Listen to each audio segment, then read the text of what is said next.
A few months ago, we acquired a boring business, an almost 30-year-old company that does air duct cleaning in the HVAC field for large facilities and homes all over Florida. And we've been pedal to the metal, just focused on growth, and it's really paid off. Since our net profit this year in 2025, just halfway through the year, was more than 150% what it was last year, all of 2024 combined.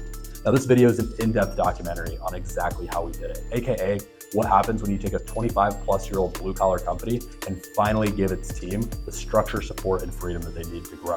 Now, if you stick around to the end of this video, you're gonna hear directly from the team, including the owner and 4 other office team members, about how we reached new sales records, fixed broken operations, and most importantly, built a culture where people actually want to stay around and grow to set us up to sustain being a rapid growth company. You're gonna also hear Grant and I break down from our perspective exactly how this happened. Now you'll see what's changed, what didn't, and why Q2 was the most profitable quarter in company history. Now, here's the twist. We didn't do it just by slashing costs and laying people off like a lot of private equity firms do when they come into a new company and get a really bad reputation for doing.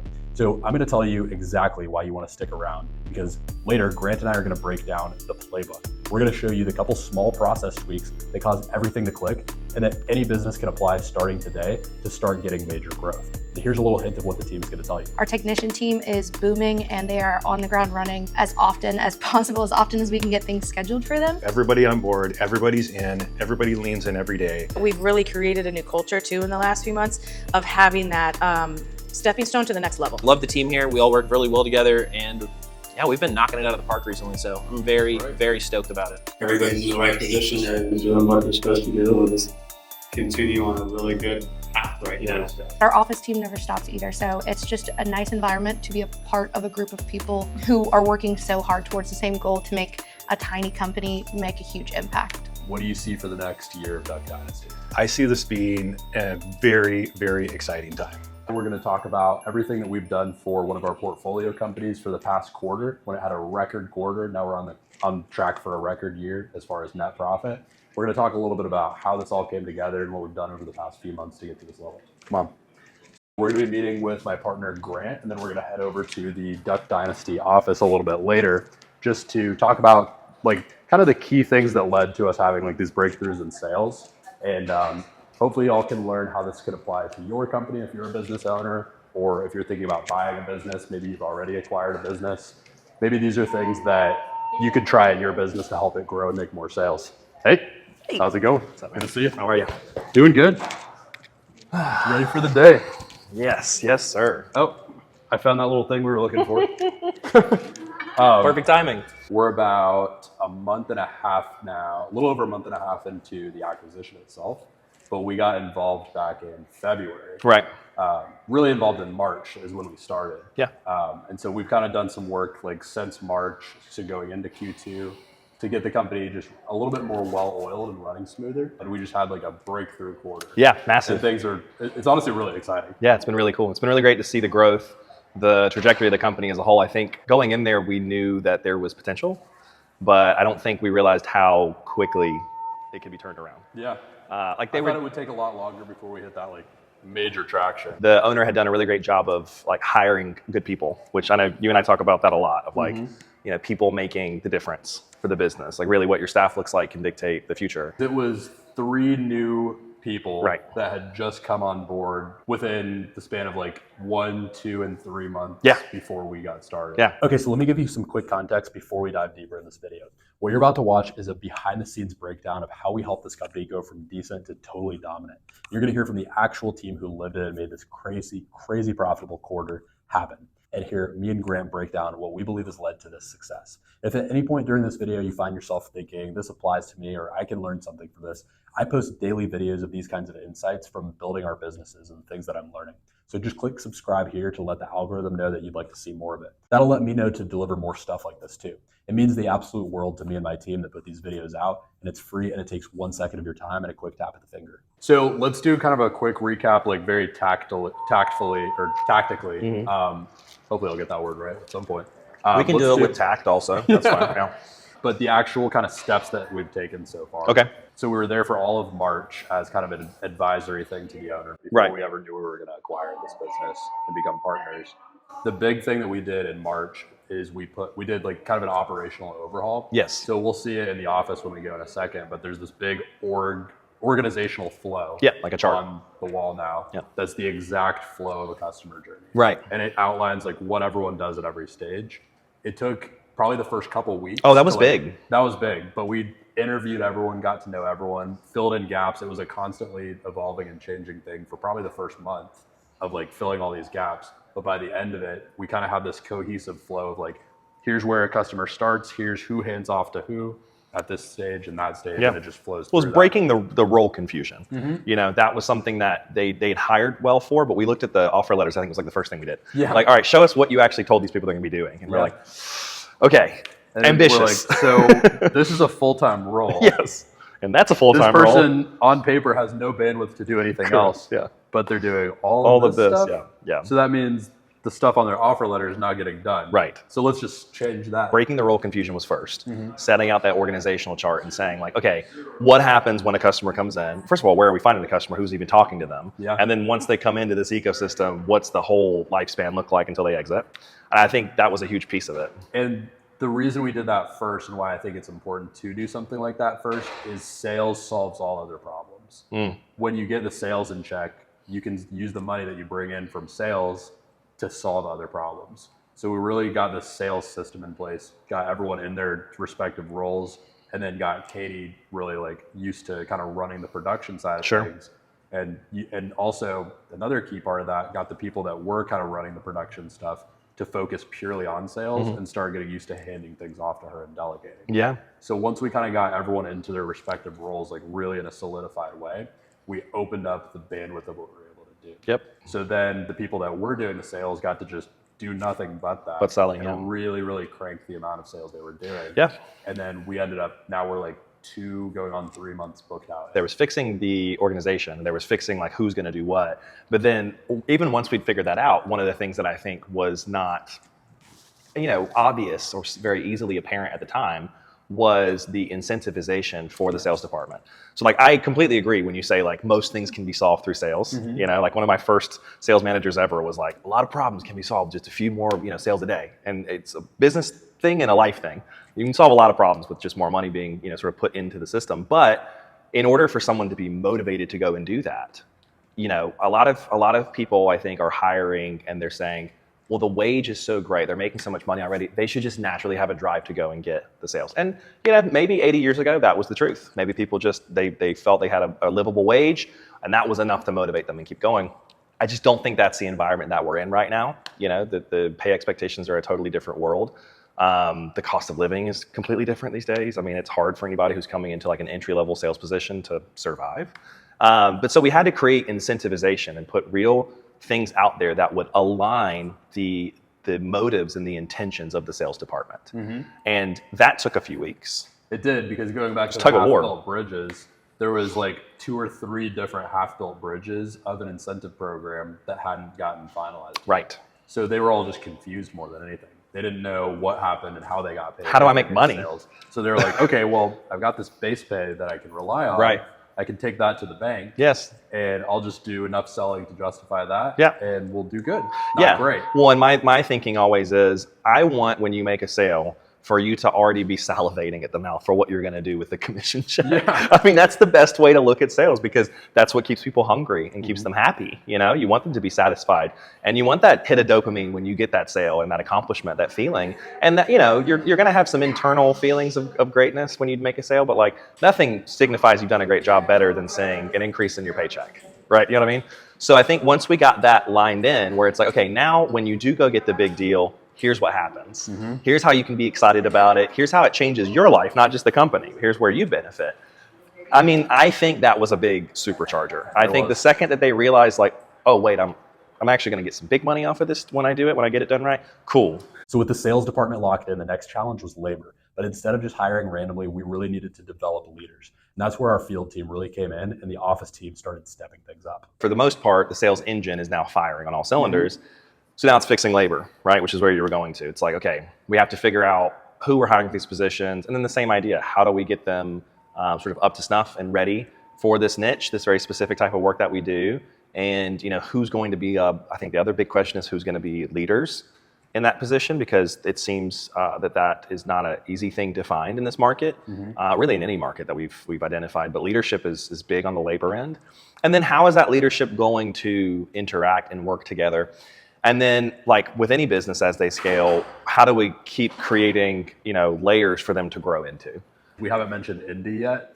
Indy is our finance manager in the office. He'll be in there today Yeah, too. Indy's great. And we got him really, really focused early on just doing one particular thing, which is making sure we knew exactly how much money we were making. Everything was tracked up to date all the time. Yep. And distributed correctly. Where the expenses are, who's doing what. Yep. And our salespeople are getting paid on time yep. when they make sales. One thing that I'm really proud of, like just so far in the company, is when we came in, like it had this situation where it was lower profit margin than it should have been last year. Right. And we wanted to fix that however we could. Yep. And when you look at that with a business, there's kind of like two options if you think about it, right? It's either you lower your overhead costs, sure. your fixed costs right. in the business, or you just make more sales and increase the revenue. Make the overhead that you are paying for make more revenue. Right. Businesses are like sharks. They're either moving or they're dying. Okay. Right? So I think if you ever go into the mode of like trying to like control costs and just eliminate costs, you like start so to many private shrink. equity firms do. Yeah. You start to die. Yeah. You go into this negative decline. Yeah, I'm always more for the idea of let's grow the revenue and produce more with what we have. Yeah. Not to say don't control your costs, but I think we like the idea of trying to leverage the assets of the company and the people in it more and to do more. Right. Way better than saying what a lot of private equity firms do when they acquire a company. Just start cutting people. Let's start chopping heads. I mean, it's easy to. People go. I think it's easy to look at that as an option because it seems like the lowest hanging fruit in any business you walk in. We also looked at the business and saw the P&L, and your instinct is to look for what you can cut, right? You go, okay, well, if it's more immediate gratification. Right, like if we got rid of this line or that line, then that would have fallen straight to the bottom line, right? So it's attractive and it can almost be a little too enticing to look for ways that you can cut because the opposite, which is finding ways to grow, requires creativity. It requires complete commitment and engagement from your crew and your staff. And then on top of all of that, it really requires a little bit of luck. I get the instinct for a lot of folks that walk into newer businesses that they just acquired, whether it's in like micro PE deals like what we're doing, or if you're like a first-time business buyer, to look for places to cut. But we had entered the business at a time when they had just invested so much energy and money in hiring these new positions. And like you said, they were key positions. It was like they never had a full-time sales rep. They had a person who was juggling the service of the business and the assessments of the client, and then also trying to create new relationships. That was and obviously like scheduling right. workers, making sure like their time is correct, making sure they're in the right place at the right time, like covering all of that. Right. Like if you're trying to do everything, you do nothing well. Yeah. So that was a huge sort of, I think, unlock for them. The people that were responsible for selling and doing assessments were also scheduling out the operations and dealing with the labor force. And, as you can imagine, that posed a lot of obstacles, a lot of problems. I'm very proud of us being able to find ways to unlock their potential fully and get them focused on their key role and getting them to be competent at what the day-to-day looks like, which is a lot of times the most difficult part.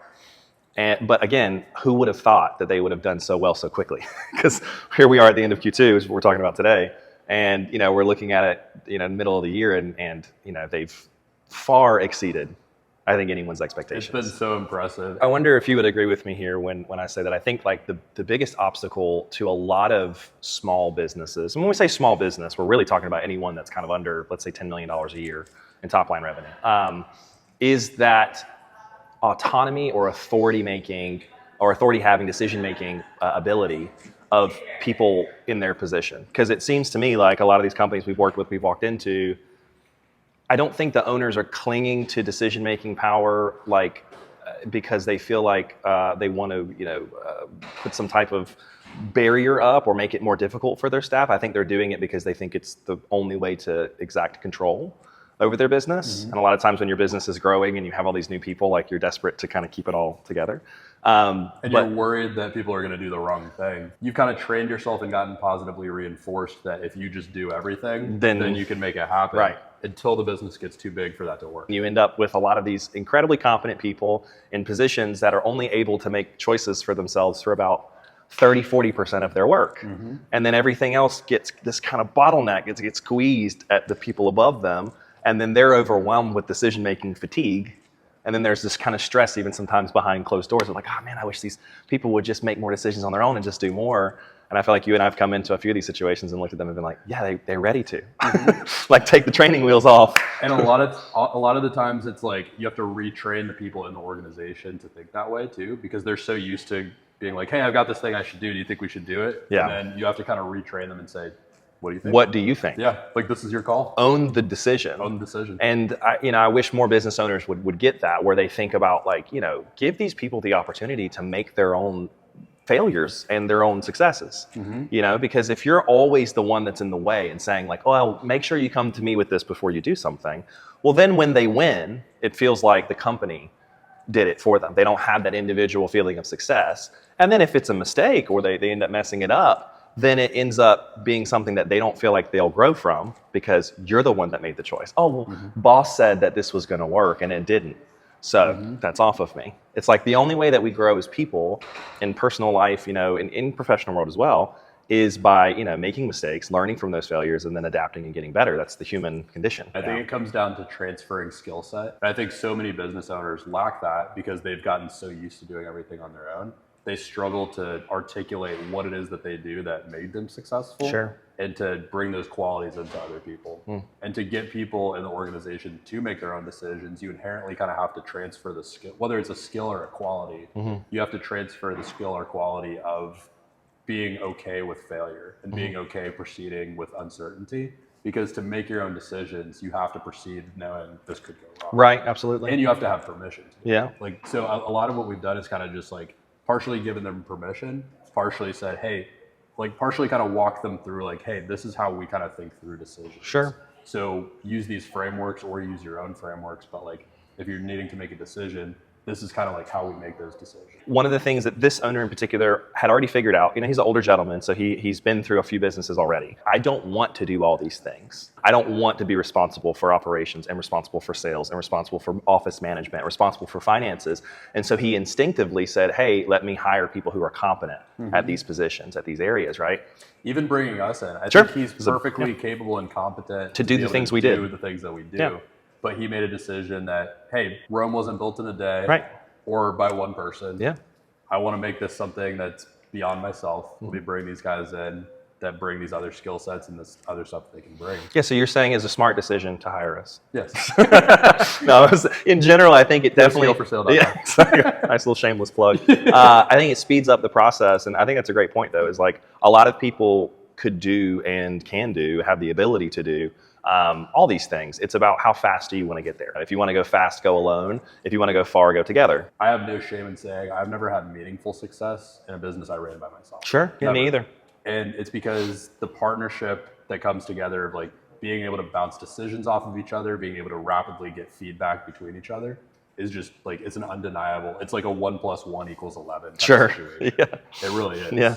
So I think that's something really powerful to be said about business. Like if you are a solo operator, like find someone in your life that can be that partner and that can bring those other skill sets, because I guarantee you're not good at everything. And if you don't find that person, or it's not easily accessible to them, we will more than happily be that person for you. Having like the sales, the production, and the finance all working together the way they are now, there's been a huge unlock. What do you say we get to the office? Let's do it. And see what's going on with these guys. Okay, so now we're going to be shifting into the office and we're going to be talking a little bit about the team. You're going to meet people that were behind the scenes like Ronnie, Kiara, Katie, Indy, and Findlay, who were a few of the core team members in the office that each took a piece of the business and made it way better. So we're in the parking lot for Duck Dynasty. We actually got one of the trucks over there, right there. We got the truck and the trailer, but we're going to head into the office here, just talk to the team a little bit. A couple of the things that we're working on today. We started a new residential division about 3 or so months ago, where we've mostly been doing commercial work, but now we're doing air duct cleaning in people's homes and stuff like that. That's been growing a lot, and we're now starting to get the word out to a lot of our contacts on the commercial side that we're doing residential cleaning.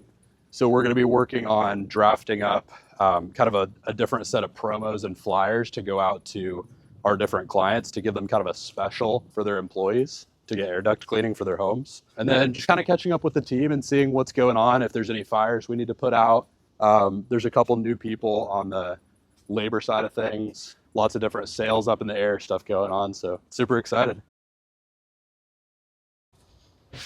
Okay, so now that we're shifting into the office, you're gonna actually meet a few of the people behind the scenes that make this all work. Ronnie, Kiara, Katie, Indy, and Findlay, who each kind of took a piece of this business and made it better. So this gangster. Yeah, Hey. And he was like, yeah, let me know. How's it see what going? I can do. What up? Good to see you. You too. And so yeah, and within 30 minutes he calls me back. He's like, hey man, we're getting this in for a PO right now. Nice. Yeah, so that'll be. You got a new PO? Yeah. It was like, Stud. Crisp it's all one. right. It's all right. Crisp one. Yeah. That's bread and butter, baby. Oh yeah. Did I get to tell you about going to look at the Bacardi bottling factory? That sounds fun. That was pretty cool. Do you get any like Bacardi fringe benefits? No, I wish. Dude. First of all, Bacardi's trash. So Really? It is You don't like kinda- Bacardi? Well, it comes straight from. It Depends comes, on the flavor, though. but yeah, it's pretty cool. Small project at first, and then it's gonna ramp up for sure. So That's it's awesome. Like massive. It's That's like awesome. Freaking Disneyland for alcohol. Wait, when is this? Can I come? You had me at Disneyland for alcohol. Did you guys update the pipeline here? This looks new. Some of these look new. Yeah, some of them look new. So Did Kiara get on that this week? Is that what I'm seeing? Or My name is Ron Hunt. I am the sales and estimating manager here at Duct Dynasty. I do a lot of client relations stuff, so I'm basically just reaching out to people, and if they want me to come show up and inspect their duct work or a unit, we do HVAC cleaning, so I get very dirty during my inspections, and I go from the Florida Keys all the way up to the Panhandle, and that's my job. As soon as we figured this out, this incentive thing out, he just went off to the races because he was like, he just has all this natural talent and ability to articulate, to talk, to make connections with charisma? people. Riz out there. Off the charts. Crazy Riz. Yeah. You guys will see. But he just wasn't that motivated to do an extraordinary amount of it. Yeah. He also was doing a bunch of stuff he hated. He was managing the logistics of it. All he wants to do is talk to people and connect to people. Right. So what we did is we said, okay, Ronnie, you can do only this stuff that you like now. Right. And nothing else. You're also going to make more money by doing it if that's okay. Are you good with that? And here's exactly how you make the Yeah, money. exactly. And he was like, yeah, let's go. Yeah, He was for like, let's sure. fucking go. Yeah, it was like a pit bull on a leash. Just let him off. Yeah. It was like, all right, cool, And go he's do your having a thing. blast now. He's Yeah. like, every time we see him, he's just super excited about what he's doing. He's No, for fired sure. up. Yeah. I am a social butterfly, and I get to flex that muscle that I was so graciously gifted. Primarily facility managers, plant operators, some property managers, just, like apartment complex manager people, hospitals, and like I work with a lot of theme parks, mechanical companies. We do a lot of work through mechanical companies. They sub us to clean the ducting that they are either, like, say they're installing a unit and we're going to clean the ducting associated with that unit just to make it all pretty spotless for the customer. Also, a lot of remediation companies, disaster companies. We have quite a few of those guys that, like, say there's a fire in the building. We will come in and clean all of the ducting because there will be like a soot smell, and they don't want that in their office buildings. I started as a technician, just crawling through ducting, cleaning it. Very dirty work. And then I worked my way up to a lead tech. Then I was somewhat of a project manager for like small commercial projects, and that was within 2 years. And then after 2 years, we had the previous estimator guy, he was leaving. And so they asked me to come in and get trained by him and then just learn how to do this job. And here I am. I've been doing it for 9 or 10 months now, and it's been amazing. I enjoy the heck out of it. Typical day, ideally I'm driving around, just doing a couple inspections, ideally local, but I will drive everywhere. And then back to the office to throw down some estimates, basically just quoting everything out, making it as accurate as possible, sharpening my pencil. Sometimes it gets very, very busy. We overload in sales, and then we have to try to, it's basically a dumpster fire trying to get all the work done that we just sold. It's pretty normal conversations. So honestly, a lot of it is like 10% of work, like, oh, this is what we can do for you, and this is how we can help you, and blah, blah, blah. 90% of it is going to be like normal day-to-day talk, going to lunch, just chopping it up about normal life stuff. I'm gonna check out your desk a little bit. Yeah, please don't judge. No, it's awesome. That's usually where I start. It's like, hey, you like fishing? Okay, cool, yeah, let's talk about fishing. And so we'll talk about fishing and where I fish and what I've caught, and I love showing off my photos. My favorite thing. That's actually my next little project here is I have like a bunch of little photos, like the little whatever, like 12 by 5s or whatever. And if that doesn't work, then I ask them what they're into because I'm into a lot of other things. Like I play a lot of basketball, and honestly, I can usually find something in common with people. Love the team here. We all work really well together, and yeah, we've been knocking it out of the park recently. So I'm very, very stoked about it. Do you want the real story? My story is very unique. I'm Kiara Rose. I do business development with Duct Dynasty. Really cool thing for her is within like, I think 2 months of her getting hired, Yeah. she had like closed a hospital. One of her which was a first deals, massive job. which is Her huge first for deal. this. Yeah. Hospitals are like one of the biggest like bread and butter deals that we do. So she had closed a hospital, and then now she's really got her flow down and like understands where to put her time and attention. Now, if this kind of team growth and structure is something that you want in your business, this is exactly what we do in Scale for Sale with other businesses like this. We started out with Duct Dynasty with no plans to acquire it. We came in to make it a better, more profitable business. So even if you're just looking to scale your business, we can help you out. This is what we do. Now, when we do this with businesses, we share everything that works for us. We're very open, very transparent. We share SOP templates, hiring frameworks, incentive plans, really anything that we've learned to help our businesses grow that we think could help yours grow. So head to scaleforsale.com and the link in the description if you want to chat with us and just see how we can help you with this today. It's been a lot of fun. I think for me personally, that's like the prime situation. The background I have is in nonprofit world as well. So in that type of space, it was a small company. You wear many different hats. You get to do a lot of different things in your day. Every day's different, which I love about a job, and I can definitely say that's true for this role. Being a dedicated business development manager has opened me up to not only prioritize the clients and handling their accounts, being their resource, but also really prioritizing the conferences we're going to, the trade shows, making networking events. It opens the door a lot more for what the role is capable of doing when you're dedicated solely on it. Every day is very different, but typically on a weekly basis, I try to do 2 days on the road.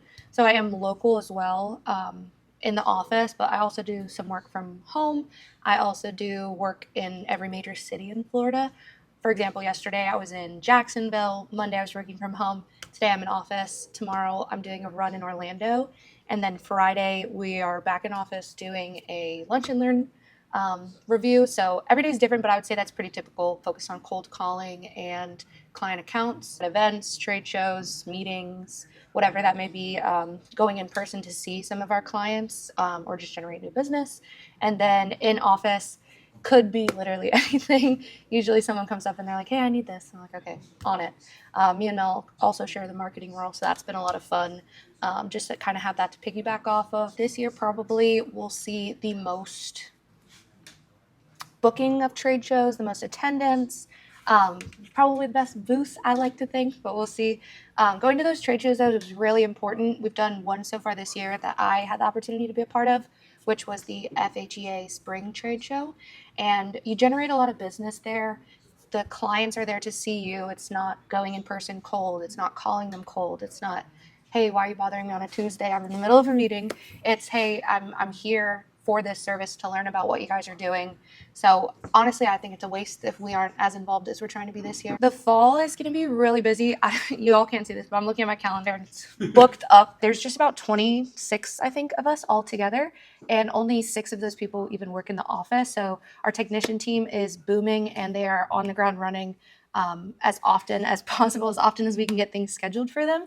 But our office team never stops either. So it's just a nice environment to be a part of a group of people that, number one, because it's so small, can know each other so well. But number two, who are working so hard towards the same goal to make a tiny company make a huge impact. Collaboration in the office specifically here is so amazing. I mean, even 10 minutes ago, I was upstairs with Findlay and we were just bouncing ideas off of each other.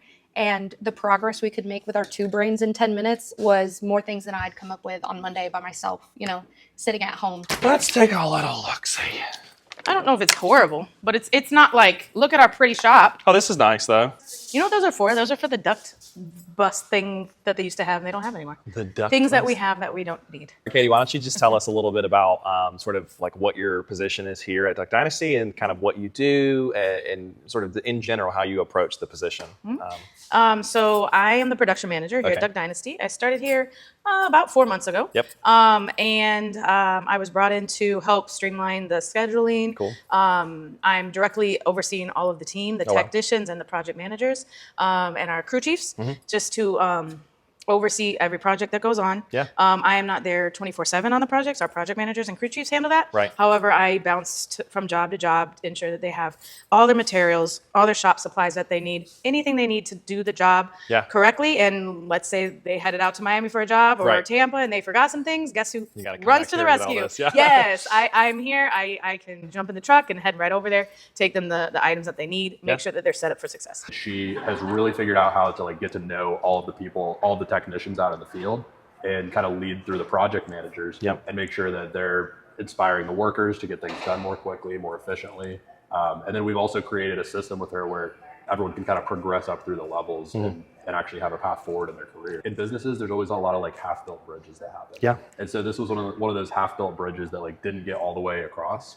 And so when he brought it up to me one day, I was just like, why are we not doing that? And he was like, well, I wrote up like a whole template and outline for it, and I just didn't really finish doing it. I was like, let's finish it. And they were like, well, yeah, we should do that. And I was like, where is it? And we just did it right then. It took literally, not joking, it probably took 25 minutes. Yeah. Tell me sort of about the area that we're in today. Yes, so this is our shop, as Okay. we call it.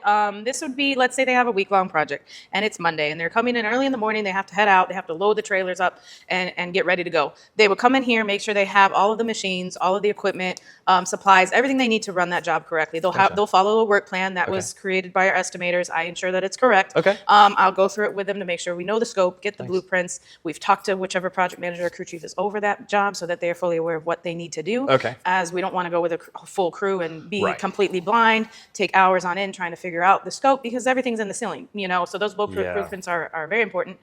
So they would just come here, they would grab everything that they need.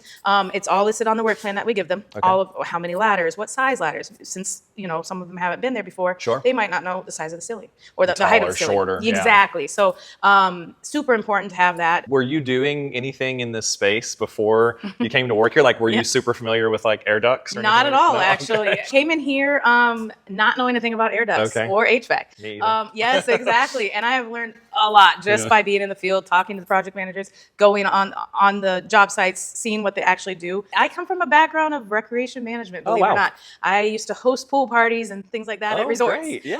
To How give you an cool. idea. Yeah. So it was a little, didn't know what to expect. Right. And totally different than what I ever did. Yeah. How I've led teams before, plenty of teams. Sure, I was gonna say there's a lot And of people that do yes, that. Yeah. Yes, I know how to lead teams and people, just not in this field. Right. So that part I was very confident in. Do you feel like that transferred over well to this? Absolutely, Yeah. it did. When you're looking at like working with people, Mm-hmm. what do you feel like are some of the most important ways to make sure that folks feel valued, they feel like an important part of the team, that they feel like they're a part of the culture? Like, how do you approach Mm-hmm. doing that with people? Number one, I always say it's larger than just them working here in the job. Okay. Everybody has this job. This is where they come to work, but they also have personal lives. We all do, Sure, right? yeah. And work-life balance is huge. Yeah. I've learned this in many years that I've been on this earth, Yeah, sure. and throughout my job career, how important it is to have that. Right. And I think me being directly over the team, understanding what they have going on for scheduling purposes, and allowing them to have PTO requests, or if they're sick one day, not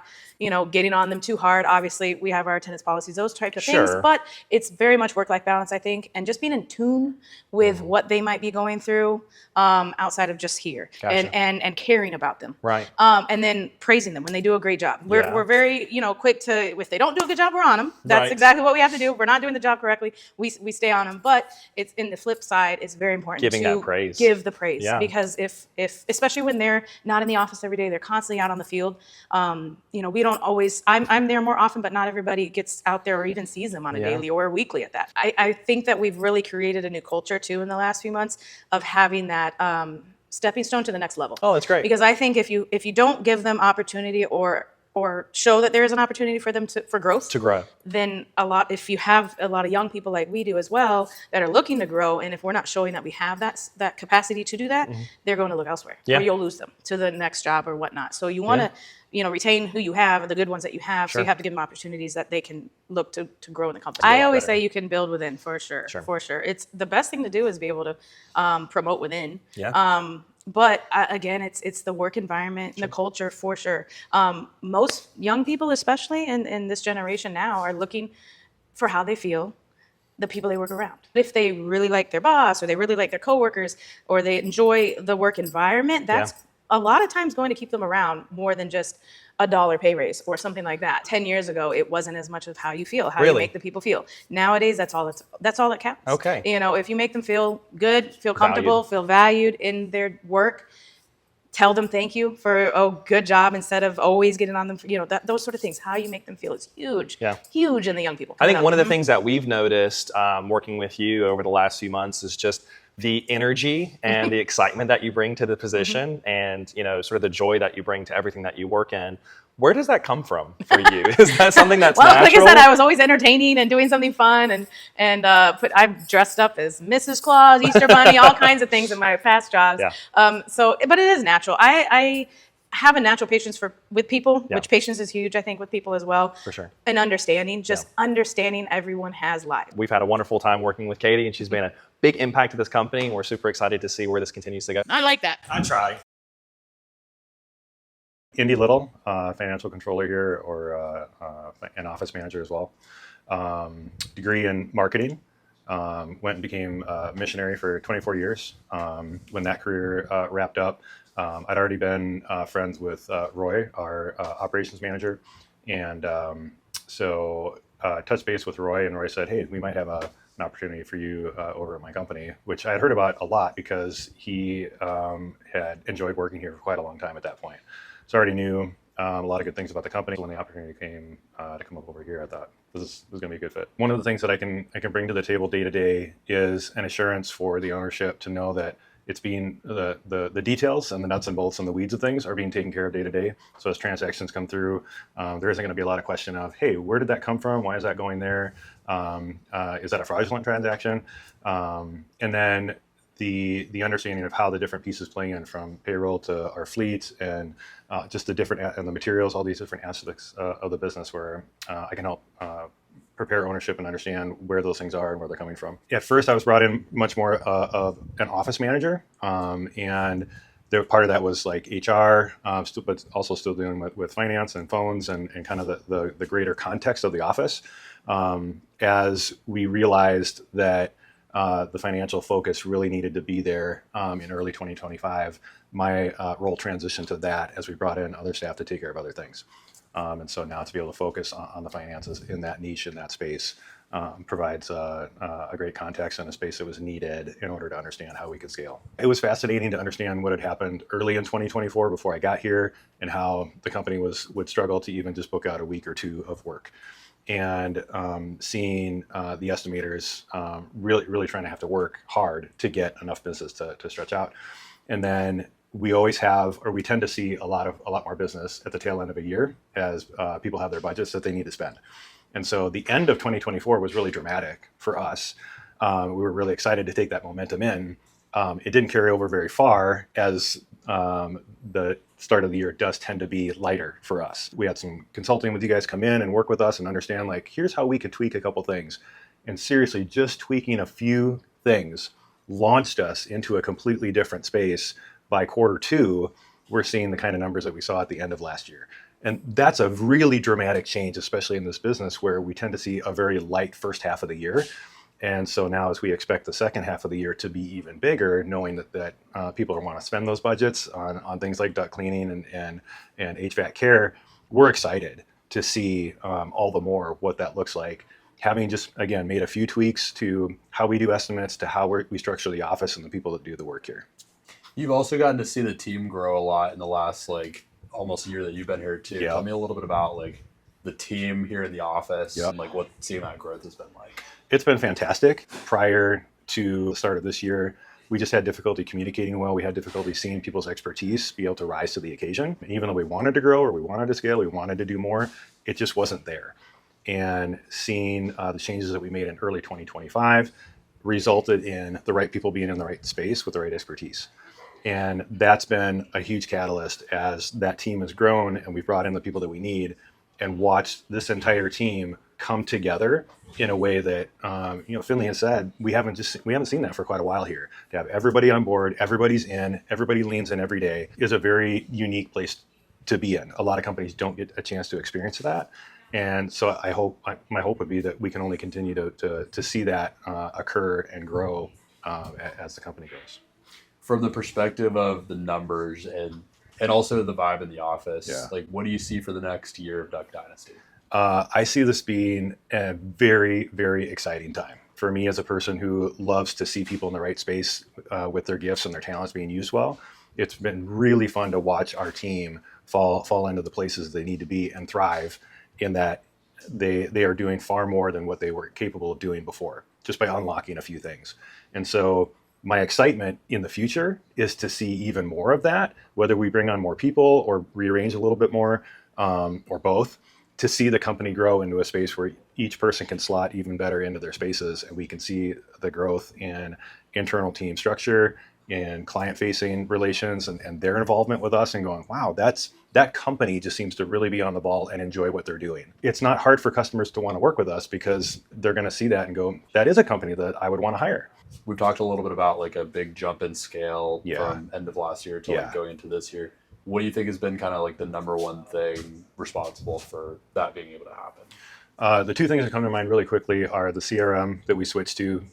The other one was really difficult to work with and clunky.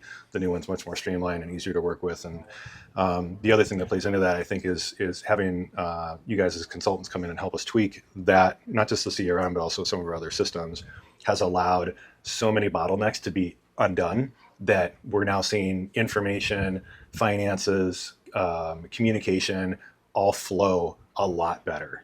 And releasing those bottlenecks has been a huge key to seeing us be able to do what we're doing. So a quick note, when we sat down with the owner to film this interview, the video turned out beautiful and you're going to see that. But the audio, not so much. So rather than let it go to waste, I'm going to walk you through what we asked him and more importantly, what he shared back, some of the major insights. Because honestly, some of the most powerful parts of the whole documentary came from this conversation. Now, the first thing that we asked Findlay is a little bit about where the business came from. And he started in disaster restoration, running 24/7 emergency response teams. So he started seeing the kinds of inefficiencies in that industry, and he spotted a niche in airflow, duct, and HVAC services. He said, I want to build something where we could optimize the systems and not just respond to breakdowns. And that's what led him to start Duck Dynasty.